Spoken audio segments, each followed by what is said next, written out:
നമസ്കാരം. ഇടുക്കി നെടുങ്കണ്ടത്തെ പച്ചടിയിൽ നാടിനെ നടുക്കിയ ഇരട്ടക്കൊലപാതകത്തിൽ ഞെട്ടിക്കുന്ന കൂടുതൽ വിവരങ്ങൾ പുറത്ത്. സ്വന്തം അമ്മയെയും സഹോദരനെയും കൊലപ്പെടുത്തി വീട്ടുപറമ്പിൽ കുഴിച്ചുമൂടിയ ശേഷം ഒന്നും അറിയാത്തവനെ പോലെ വിവാഹത്തിന് നാട്ടുകാരെ ക്ഷണിച്ച് നടന്ന സജിയുടെ ചെയ്തികൾ കണ്ട് പകച്ചു നിൽക്കുകയാണ് പച്ചടി നിവാസികൾ. മേരിക്കുട്ടിയെയും മൂത്തമകൻ റജിയെയും ഈ മാസം 2-ാം തീയതി മുതലാണ് കാണാതായത്. ഇവർ ബന്ധുവീട്ടിൽ പോയതാകാമെന്നാണ് അയൽവാസികൾ കരുതിയിരുന്നത്. എന്നാൽ സജിയുടെ സഹോദരിക്ക് ലഭിച്ച ഒരു അജ്ഞാത വാട്സപ്പ് സന്ദേശമാണ് ദുരൂഹതകളുടെ ചുരുളഴിച്ചത്. സഹോദരനും അമ്മയ്ക്കും എന്തോ അപകടം സംഭവിച്ചിട്ടുണ്ടെന്ന സൂചന ലഭിച്ചതോടെ സഹോദരി പോലീസിനെ സമീപിച്ചു. പോലീസ് വീട്ടിലെത്തിയതോടെ വീടിന്റെ മേൽക്കൂര വഴി ഓടി രക്ഷപ്പെട്ട സജിക്ക് വേണ്ടിയിട്ടുള്ള തിരച്ചിൽ ഊർജിതമാക്കിയിരിക്കുകയാണ്.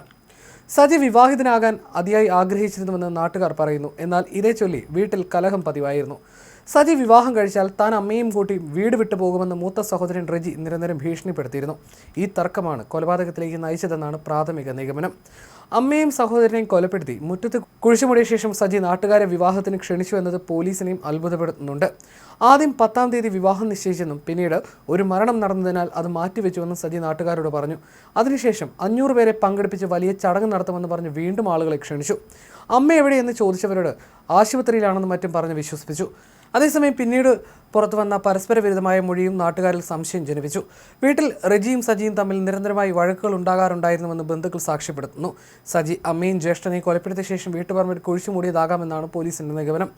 എല്ലാ ദിവസവും ഇരുവരും തമ്മിൽ വാക്കുതർക്കമുണ്ടായിരുന്നു. അമ്മയെ അന്വേഷിക്കുമ്പോൾ സജി പരസ്പര വിരുദ്ധമായ മറുപടിയാണ് നൽകിയിരുന്നതെന്ന് മേരിക്കുട്ടിയുടെ മരുമകൻ രാജു പ്രതികരിച്ചു. അവിവാഹിതരാണ് റജിയും സജിയും. ഇരുവരും കൂലിപ്പണിക്കാരുമാണ്. മകൾ സിനി വിവാഹിതയായി മറ്റൊരിടത്താണ് താമസം. കൊലപാതക വിവരം പുറത്തു വന്നതോടെ പ്രദേശവാസികൾ മറ്റൊരു പ്രധാന സംശയം കൂടി ഉന്നയിക്കുന്നു. 8 വർഷം മുൻപ് ഇവരുടെ പിതാവിനെ കാണാതായിരുന്നു. അന്ന് മിസ്സിംഗ് കേസ് രജിസ്റ്റർ ചെയ്തെങ്കിലും പോലീസിന് അദ്ദേഹത്തെ കണ്ടെത്താനായില്ല.